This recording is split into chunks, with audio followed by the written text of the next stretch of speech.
संविधान सभा के इस खूबसूरत सेंट्रल हॉल में 3 साल में बहुत से प्रस्ताव, अनुच्छेद और नुक्ते रखे गए, पास किए गए और बिल्कुल अंत में पारित हुई हमारी उद्देशिका यानी प्रियम्बल, जो संविधान में सबसे पहले आती है।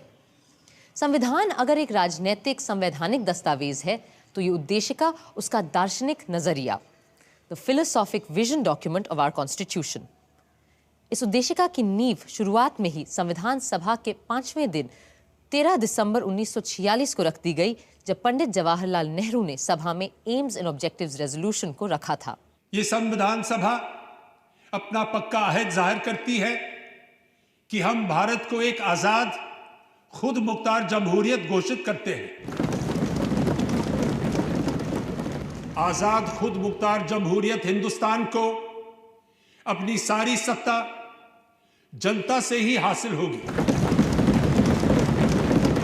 और इसकी गारंटी देते हैं कि भारत के पूरे आवाम को सियासी, सामाजिक और आर्थिक इंसाफ, दर्जे, तरक्की और कानून के आगे बराबरी, विचार, इजहार ख्याल, बयान, राय, धर्म, पूजा, नौकरी, संगत और काम की आजादी, माइनॉरिटीज, पिछड़ों, आदिवासियों और दूसरी दबी पिछड़ी जातियों को माकूल सुरक्षा, गणराज्य की सीमाओं और जमीन की अखंडता की हिफाजत, ताकि ये कदीम देश दुनिया के तमाम मुल्कों में अपना सही सम्मानित स्थान पा सके और तन, मन, धन से विश्व शांति और मानवता के कल्याण में हाथ बटा सके। आगे संविधान सभा ने जो कुछ भी किया उसका मार्गदर्शक यही प्रस्ताव था और जब अलग अलग कमिटियों, विद्वानों और सभा के सहयोग से पूरा संविधान बना तो मई सन 1949 में उसकी उद्देशिका भी सामने रखी गई और ये काम ड्राफ्टिंग कमेटी के प्रधान डॉक्टर भीमराव अंबेडकर ने किया। We the people of India, having solemnly resolved to constitute India into a sovereign democratic republic and to secure to all its citizens justice, social, economic and political, liberty of thought, expression, belief, faith and worship, equality of status and of opportunity, and to promote among them all fraternity, assuring the dignity of the individual and the unity of the nation.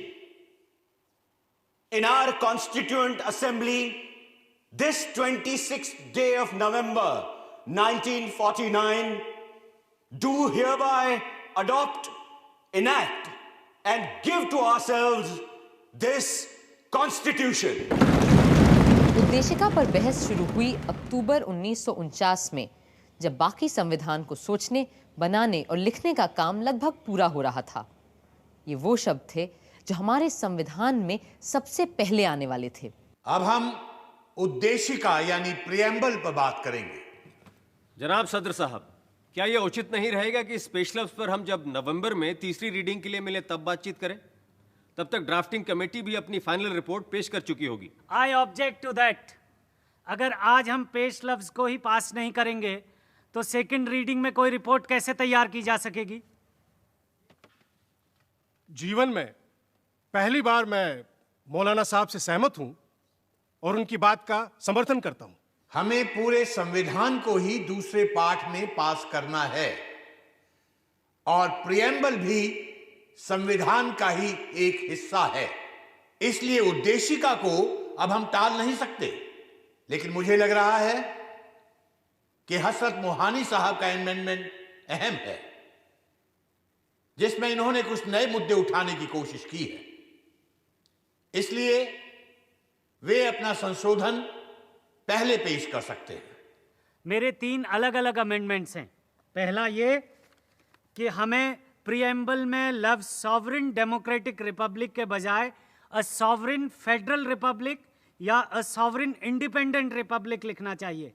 लेकिन मेरे दोस्त doctor Ambedkar ने बड़ी मक्कारी से दो अहम अल्फाज federal और इंडिपेंडेंट को हटा दिया है और उनकी जगह वो डेमोक्रेटिक लफ्ज ले आए हैं। सर मैं एक पॉइंट ऑफ ऑर्डर उठाना चाहता हूं कि अगर ये संशोधन पारित किए गए तो इसका नतीजा ये होगा कि हमें पूरे संविधान को ही दोबारा से लिखना पड़ेगा। हाँ, पर जिम्मेदार कौन है इसके लिए? मैंने शुरू में ही आप लोगों को रोकने की पुरजोर कोशिश की थी। मैंने तभी कहा था अगर आप हिंदुस्तान के मुस्तकबिल का फैसला लिखने जा रहे हैं तो पहले तय कर लीजिए कि किस किस्म के आइन का तसव्वुर कर रहे हैं। मौलाना हसरत मोहानी के 2 संशोधन पारित नहीं हो पाए मगर वो अड़े रहे। अब मेरा तीसरा अमेंडमेंट, मेरी तजवीज़ है कि लफ्ज़ सॉवरेन डेमोक्रेटिक रिपब्लिक की जगह हमें union of Indian socialist republics कहना चाहिए, यानी बिल्कुल यूएसएसआर की तर्ज पर UISR। क्या आप सचमुच चाहते हैं कि हमारा संविधान यूएसएसआर की तर्ज पर बनाया जाना चाहिए? लफ्ज़ सोवियत सुनते ही मेरे कुछ दोस्तों के कान खड़े हो जाते हैं और वो कहते हैं कि ये मौलाना तो सोवियत सरकार का एजेंट है। अरे रूस तो दूर, मेरा तो हिंदुस्तानी कम्युनिस्टों से तक कोई ताल्लुक नहीं है। मैंने उनका साथ कब का छोड़ दिया, क्योंकि एक मर्तबा इन्होंने ये बयान जारी करने की गलती कर डाली थी कि हमें अंग्रेज़ों का साथ देना चाहिए ताकि हम मिलकर हिटलर से मुकाबला कर सकें। मैंने उसी वक्त कह दिया था, anybody who helps foreign government, specially the British government, under any terms for any motive, I say he is wrong. मौलाना साहब, हम यहां आपकी जिंदगी की दास्तान पर नहीं, हिंदुस्तान के आइन पर बात करने बैठे हैं। आप बस अपने अमेंडमेंट पर बोलिए। जैसा आप मुनासिब समझे। मेरी इस असेंबली से और डॉक्टर अंबेडकर से बस इतनी गुजारिश है कि वो सारी सियासी माइनॉरिटीज़ को उसी हमदर्दी की नज़र से देखें जैसा सोवियत यूनियन ने अपने यहाँ किया है। इसी के साथ मैं अपना अमेंडमेंट मूव करता हूँ और डॉक्टर अंबेडकर से गुजारिश करता हूँ कि वो इसे कबूल कर लें। मौलाना हसरत मोहानी जितने कोमल शायर थे उतने ही तीखे वक्ता, पर उनके बाकी सारे संशोधन प्रस्ताव भी नामंजूर कर दिए गए। मगर दूसरे सदस्य भी आसानी से मानने वाले कहाँ थे, खास करके श्री HV कामत, जो हमारी उद्देशिका में भगवान को ले आना चाहते थे। I move the following phrase to be substituted for the proposed preamble. In the name of God, we, the people of India. Sir, the amendment is already there in the first line. My amendment means, in the name of God, we do this and that. No long speech is needed to commend this motion. Sir, if Mr. Kamat's amendment is accepted, that would amount to compulsion in the matter of faith. Freedom of faith is a fundamental right. According to the Constitution, a man has right to believe in God or not. Therefore, this amendment should be ruled out. Though I am myself a strong believer in God. Sir, may I move an amendment to that of Shri Kamath? That instead of in the name of God, would he be pleased to accept in the name of the goddess? Sir, it is not a matter of laughter with me. I believe in a goddess. I belong to Kamrup, where the goddess Kamakhya is worshipped. Sir, God includes goddess as well. Sir, if we bring in the name of God at all, we should bring in the name of the goddess also. See, in my opinion, this amendment should not have been brought. But as it has been brought, this is my point of view. Now I have to put the amendment moved by Mr. Kamath to vote. Mr. President, the flame of God is invoked by every nation upon earth. And God is an impartial entity, and he should be allowed to remain so. With these words, I appeal to Mr. Kamath not to put us into any embarrassment of voting upon God. I claim a division. Sir, I want a division on this question. I also want a division. There is no alternative left to me. Those in favor may raise their hands. Those opposed may raise their hands. No. The amendment is rejected. Sir, this is a black day in our history. God save India. भगवान के अलावा महात्मा गांधी का भी मुद्दा था, जो अपने भक्तों के लिए किसी भगवान से कम नहीं थे। Sir, I back to move कि उद्देशिका में निम्नलिखित को बदल दिया जाए। सर्वशक्तिमान भगवान जिनके प्रताप और मार्गदर्शन में हमारे राष्ट्रपिता महात्मा गांधी ने देश का नेतृत्व किया और हमें गुलामी से आजादी की ओर ले गए। आई ओपोज द अमेंडमेंट। मैं नहीं चाहता कि महात्मा गांधी का नाम हमारे संविधान में लिया जाए, क्योंकि यह संविधान गांधीवादी है ही नहीं। हमें अपने राष्ट्रपिता का नाम बहुत सोच समझकर ही इस्तेमाल करना चाहिए। यह उनके प्रति सम्मान और प्रेम का ही सबूत होगा अगर हम उनका नाम संविधान में ना ही घसीटें। आदरणीय आचार्य कृपलानी जी की अपील पर मैं अपना संशोधन प्रस्ताव वापस लेता हूं। बात सिर्फ ईश्वर या बापू के नाम की ही नहीं थी। कई लोग बहुत से नए शब्द और विचार उद्देशिका में लाना चाहते थे जो कम महत्व के नहीं थे। हम भारत के लोग भारत को एक संपूर्ण प्रभुत्व संपन्न लोकतांत्रिक गणराज्य बनाने के लिए देश के प्रत्येक नागरिक को निम्न चीजें देने का प्रण करते हैं। 1. जीवन यापन का यथोचित मौका। 2. मुफ्त और लाजमी शिक्षा। 3. मुफ्त दवा इलाज। 4. Compulsory military training. एक एक ऊंट और मोटरसाइकिल भी दिलवा दीजिए ना सबको। ये आप प्रस्तावित कीजिए ना। सर, धर्मनिरपेक्ष यानी सेकुलर शब्द को हमारे संविधान में जगह ही नहीं मिली, जबकि हमारे कई राष्ट्र नेताओं ने कई बार इस शब्द पर बहुत जोर दिया है। मैं कहता हूं कि हमें इस शब्द को अपने प्रीएम्बल में शामिल कर देना चाहिए, क्योंकि इससे माइनॉरिटीज के दिल को संबल मिलेगा और साथ ही में वो जो लोफरगिरी हमारे पॉलिटिक्स में घुस आई है वो भी थोड़ी कम हो जाएगी। सर, मैं एक और शब्द पर जोर डालना चाहूंगा और वो है समाजवाद, सोशलिज्म। मेरा पक्का विश्वास है कि भारत का भविष्य समाजवाद में ही है और मुझे समाजवादी समाज में पूरा यकीन है। संपूर्ण प्रभुत्व संपन्न यानी सॉवरेन शब्द हमारी उद्देशिका में आया है, पर आप मुझे बताएं, जो संघ व्यक्तियों का समूह हो वो संपूर्ण प्रभुत्व संपन्न कैसे हो सकता है? इसलिए मैं प्रभुत्व के विचार के ही खिलाफ हूं।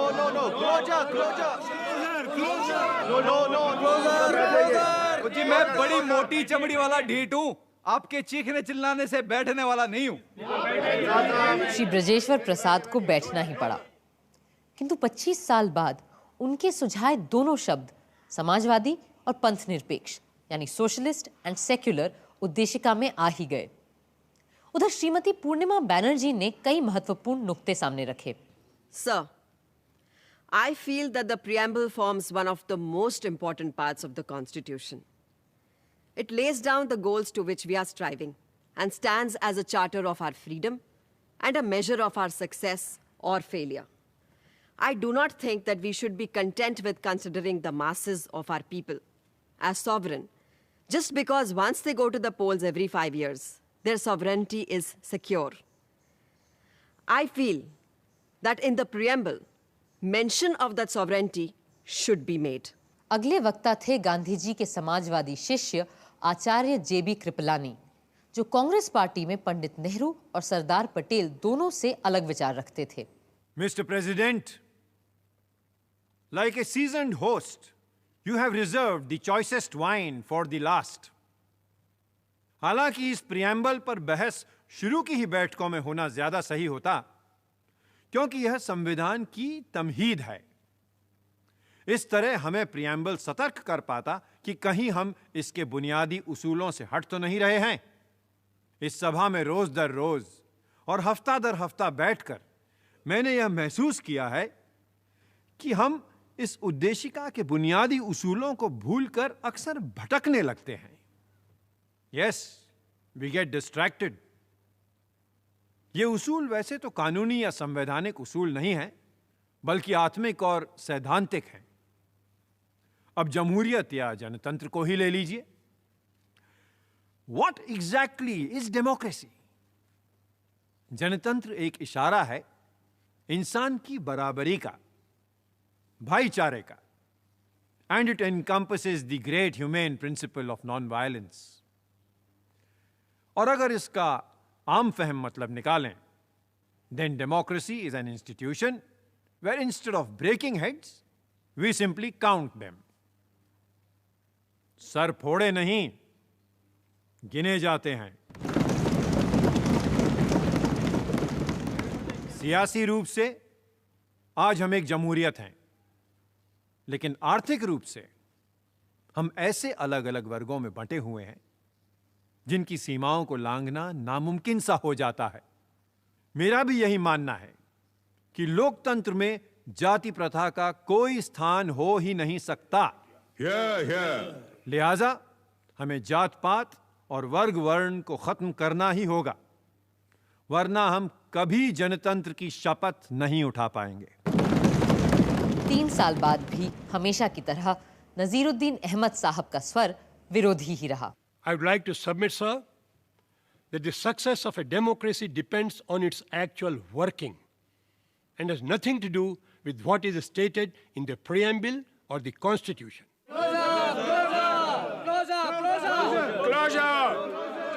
I take it that the closure is accepted. I shall now ask Dr. Ambedkar to reply.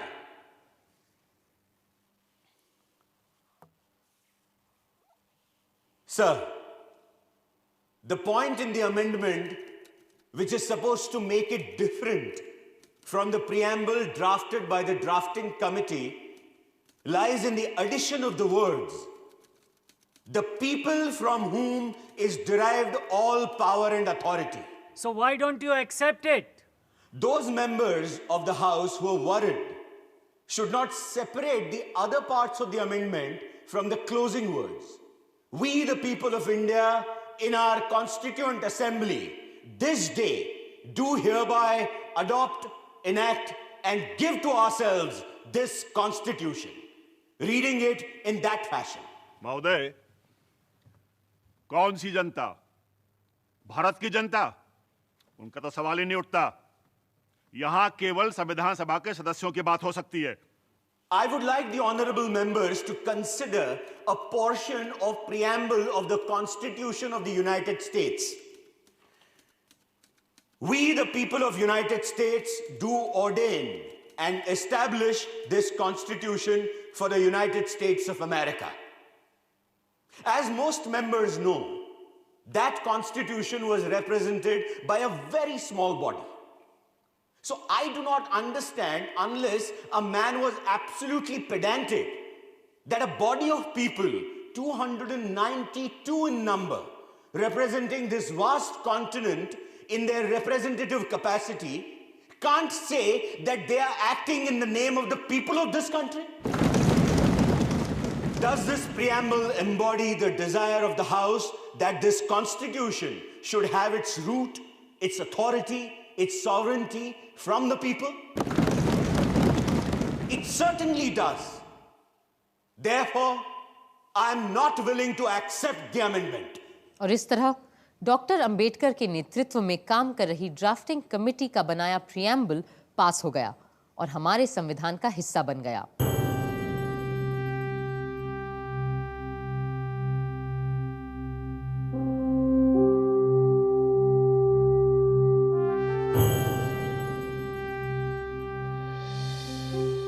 साल की अथक मेहनत रंग ला रही थी और सदियों से अंग्रेजों की गुलामी और राजे रजवाड़ों की दास्ता में बंधा देश आज अपनी मर्जी से अपने बनाए रास्ते पे चलने जा रहा था. जहां खुशी की लहर थी, वहीं थोड़ा डर भी था. जैसा कि डॉक्टर अंबेडकर ने कहा, आजाद होकर हमने हर बात के लिए अंग्रेजों को दोष देने का हक खो दिया है. अब अगर कुछ गलत होता है तो इसके लिए कोई और नहीं, हम ही दोषी होंगे. मगर फिर भी सब आशावान थे और बड़ी भावुक और दार्शनिक भाव से आने वाले कल और अपने संविधान की ओर देख रहे थे.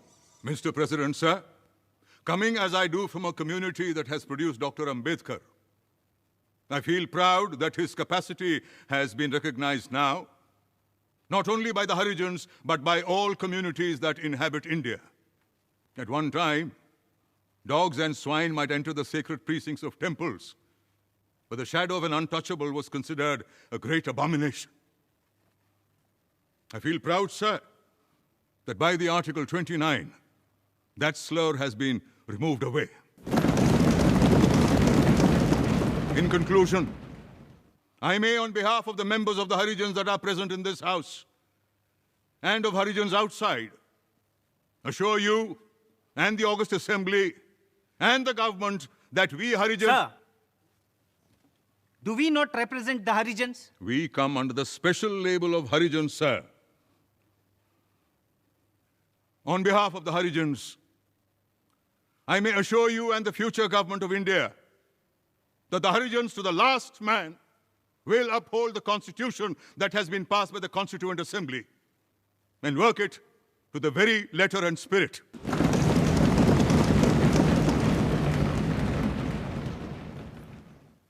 Sir, it is something like this.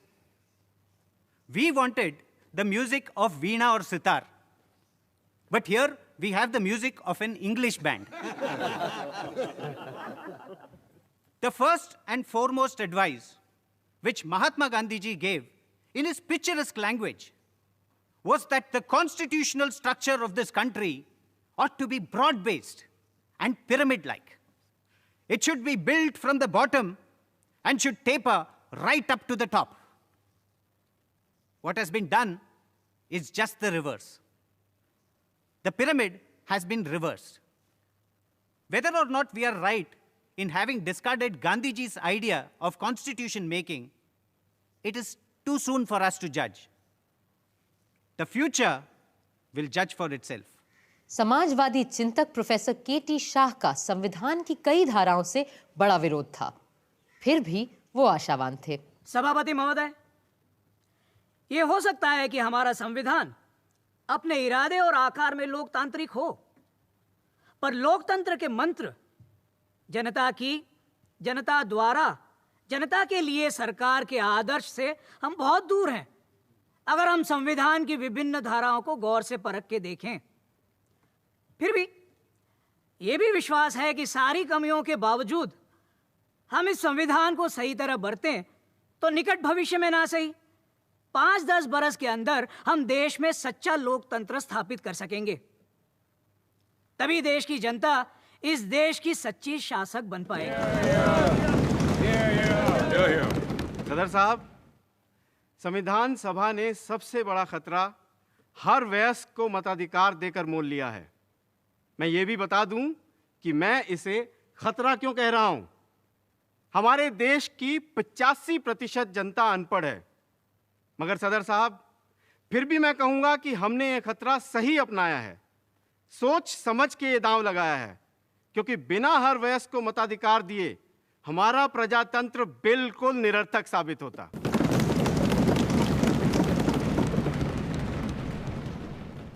Mr. President, sir, so far as this Constitution is concerned, the greatest wonder is that we have finished it. The greatest defect with the drafting committee, however, was that their minds were continually changing. In fact, these changes were so apparent and so persistent and almost of such daily occurrence that these have resulted in many contradictions.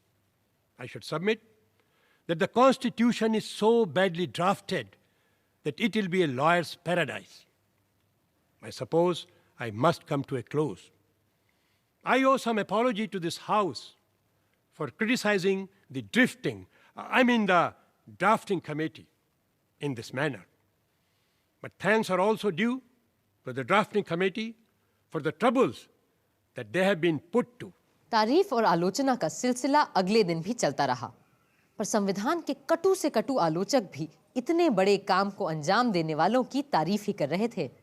अध्यक्ष महोदय, जो लोग इस बिना पर, इस संविधान पर अपने आपत्ति जाहिर कर रहे हैं कि इसे एक ही पार्टी ने तैयार किया है, मैं सिर्फ यह कहना चाहूंगा कि वे उन प्रोविजंस की ओर ध्यान दें जो संविधान के संशोधन के बारे में फ्रेम किए गए हैं। तब उन्हें पता चलेगा कि यदि वे संविधान को बदलना भी चाहे, अगर यही उनकी मंशा हो और इसके लिए वे जनता की पूरी सहमति भी प्राप्त कर सके, तो पूरा संविधान उलट कर सकते हैं। ब्रिटेन के एक संविधान के बारे में एक फ्रांसीसी लेखक ने कहा है, पार्लियामेंट मर्द को औरत में तब्दील करने के अलावा जो चाहे कर सकती है।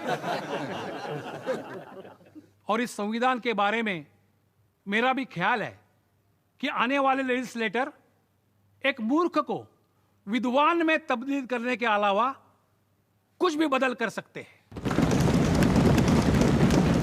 सेठ दामोदर स्वरूप ने भी कई तीखे सवाल किए उस दिन। सभापति महोदय, मुझे क्षमा करें कि मैं कुछ कड़वे सच आपके सामने रखने जा रहा हूं।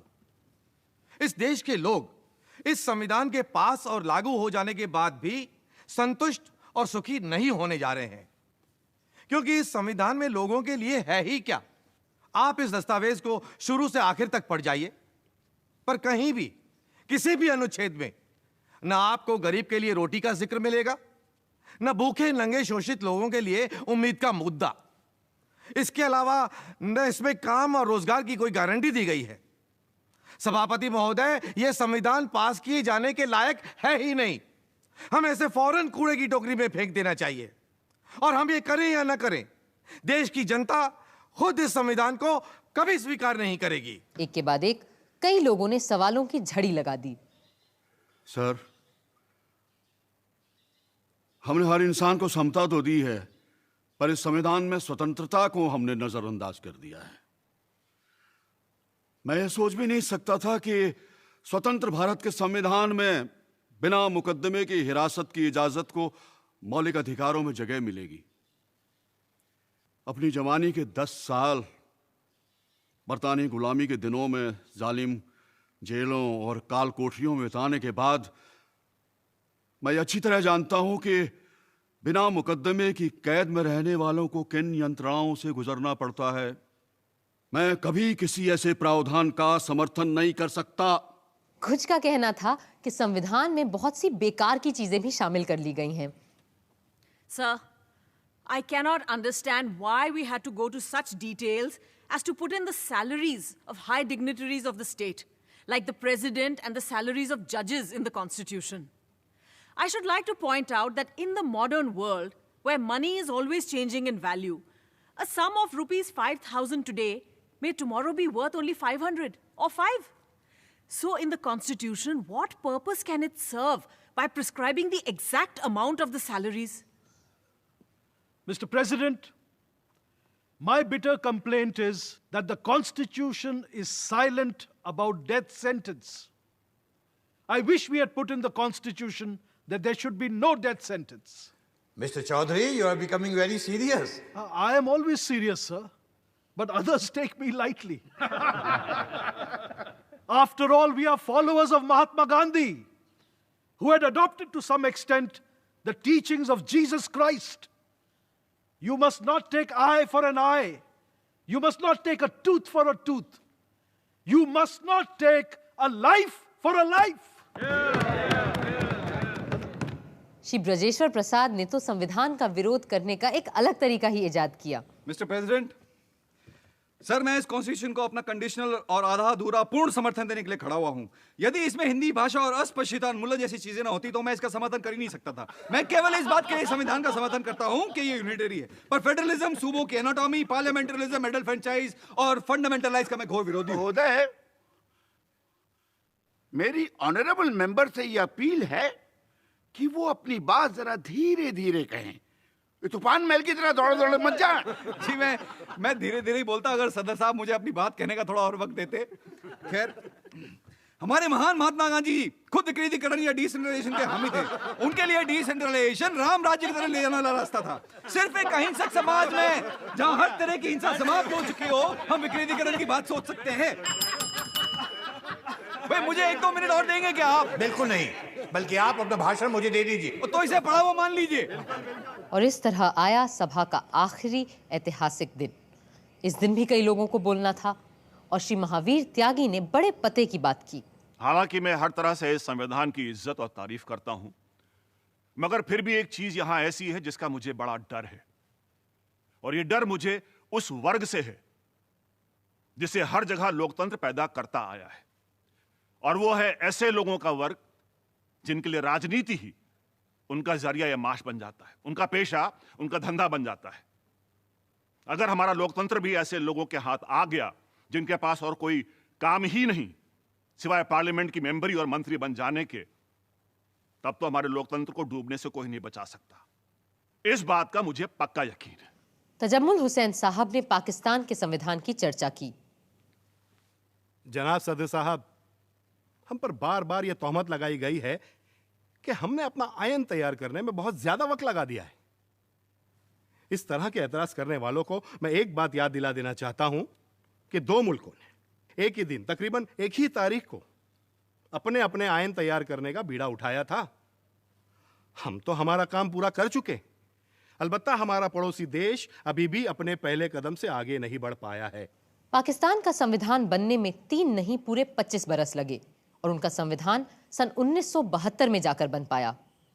मगर हमारा संविधान सोचने, बनाने और लिखने में सबसे बड़ा हाथ बटाने वाले डॉक्टर भीमराव अंबेडकर संविधान सभा के आखिरी ऐतिहासिक वक्ता के रूप में खड़े हुए।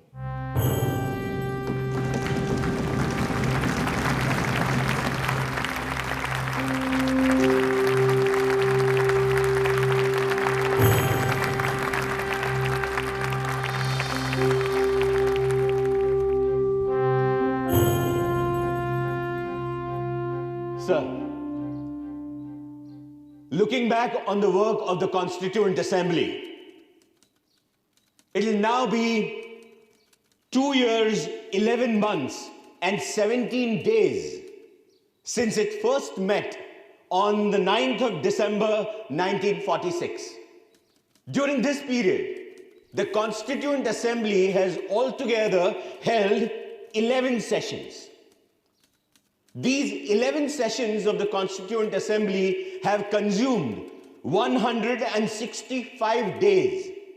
Out of these, the Assembly spent 114 days for the consideration of the draft Constitution.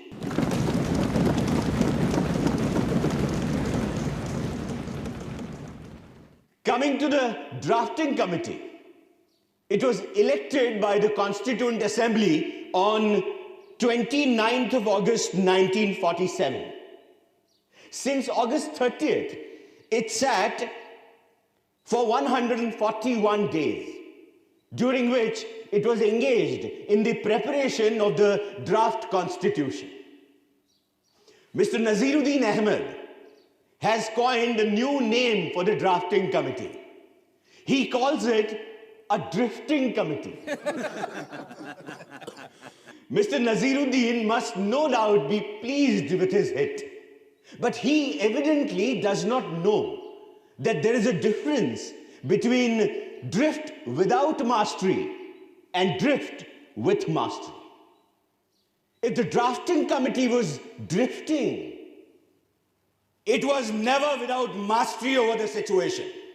It was not merely angling with the off chance of catching a fish. It was searching in known waters to find the fish it was after.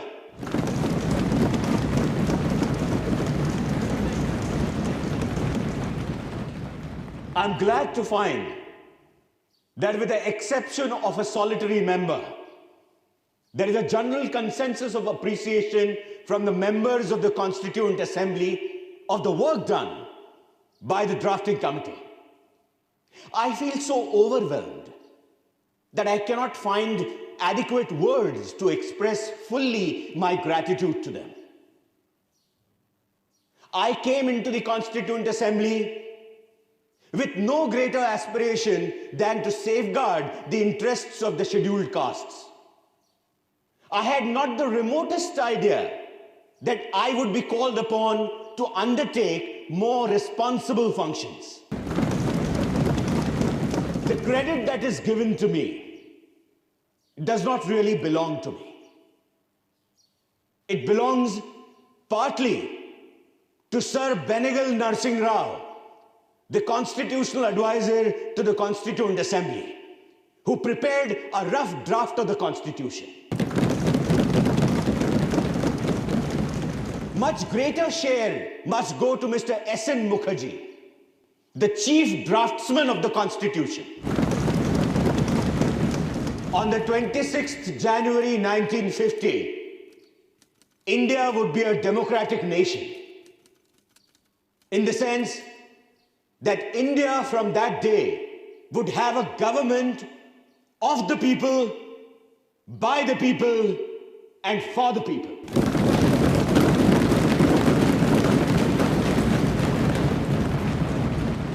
A thought comes to my mind.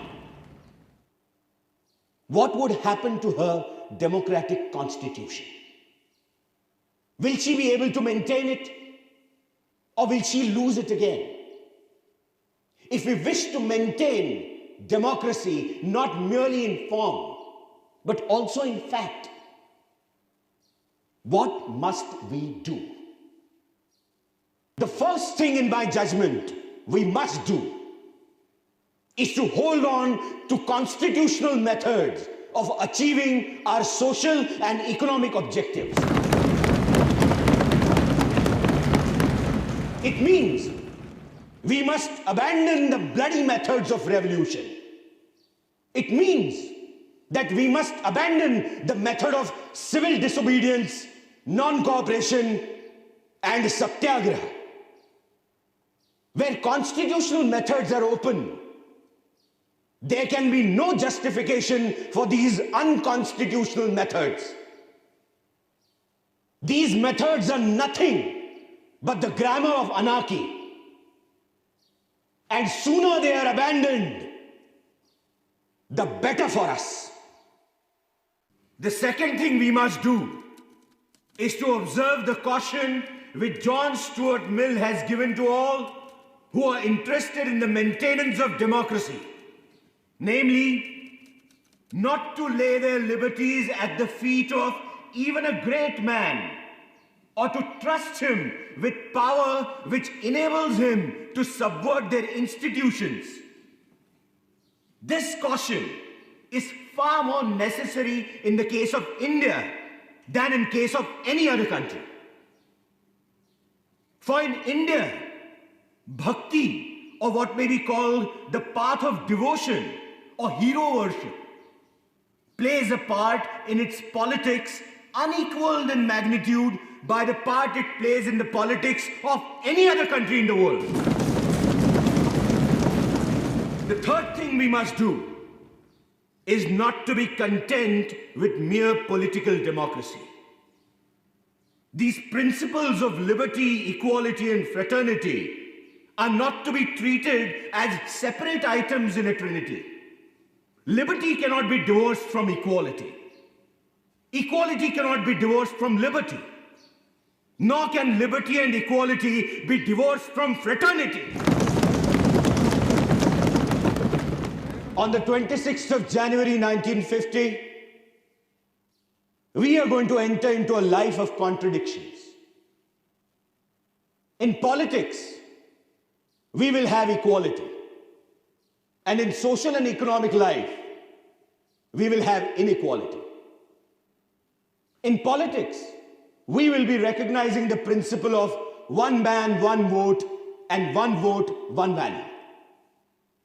In our social and economic life, we shall, by reason of our social and economic structure, continue to deny the principle of one man, one value.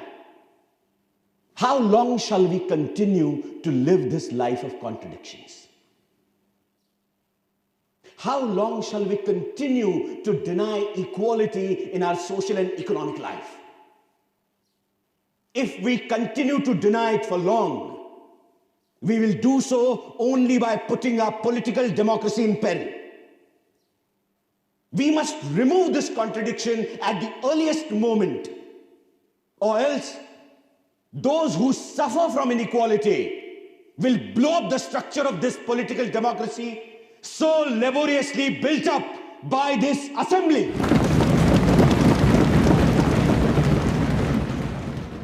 Doctor Ambedkar के बोले गए शब्द आज भी जैसे इस सदन में गूंजते रहते हैं। अब सिर्फ एक काम बचा था, संविधान का अनुमोदन और उस पर सारे सदस्यों के हस्ताक्षर। It now remains to put the motion moved by Dr. Ambedkar to the vote of the House. The question is that the constitutions settled by this assembly be passed. The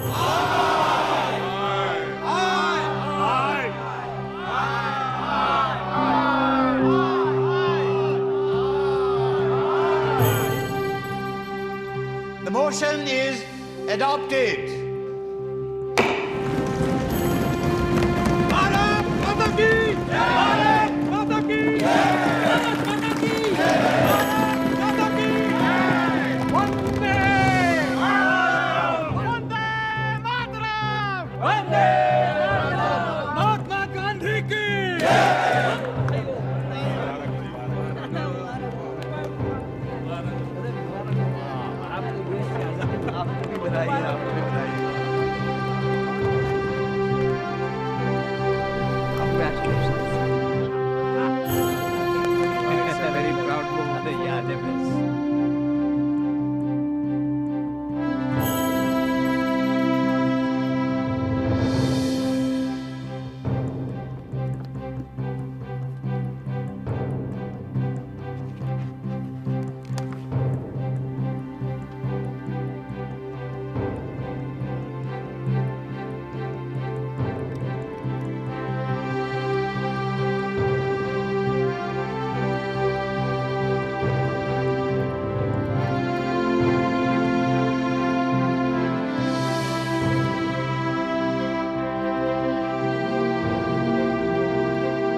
हम चाहे दुनिया का सबसे सुंदर संविधान क्यों न बना लें, पर वो भी बेकार साबित होगा अगर उसे अमल में लाने वाले लोग ना हुए।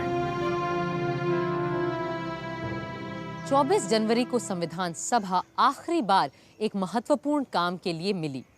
इस दिन जन गण मन को राष्ट्रगान और वंदे मातरम को राष्ट्रगीत के रूप में अपनाया गया और इसी दिन नए गणतंत्र के पहले राष्ट्रपति का चुनाव भी किया जाना था।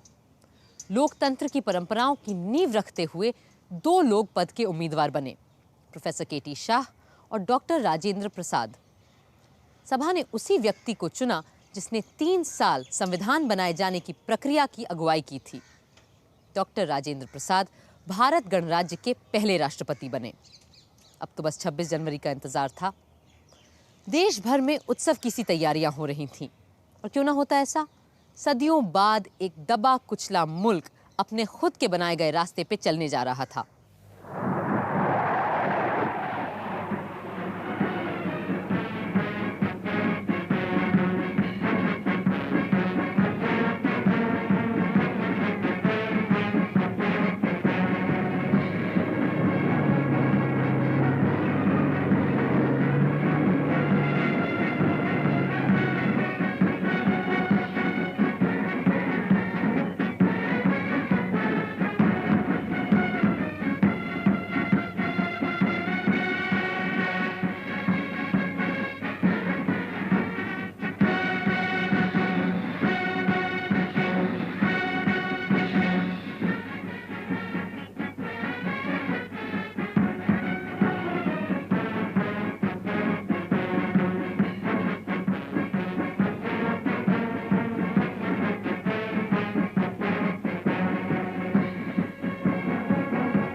संविधान के बनने से लेकर अब तक हमने लगभग 100 बार अपने आईन को बदला है। कभी किसी परिस्थिति के बदल जाने पर, कभी किसी अनुच्छेद को स्पष्ट करने के लिए, कभी किसी राजनीतिक पार्टी के अपने स्वार्थ को सिद्ध करने के लिए, तो कभी उन स्वार्थों को फिर निरस्त करने के लिए और कभी डायरेक्टिव प्रिंसिपल्स को और सार्थक बनाने के लिए। जैसा कि विद्वान ग्रैनविल ऑस्टिन ने लिखा है, equipped with the basic qualifications, attitudes and experience for creating and working a democratic constitution, Indians did not default their tryst to a destiny. यानी गणतंत्र चलाने के गुणों और अपने हुनर, हौसले, हिम्मत की बदौलत हिंदुस्तानियों ने किस्मत से मिलन की लगाई ये बाजी हारी नहीं, जीत ली है।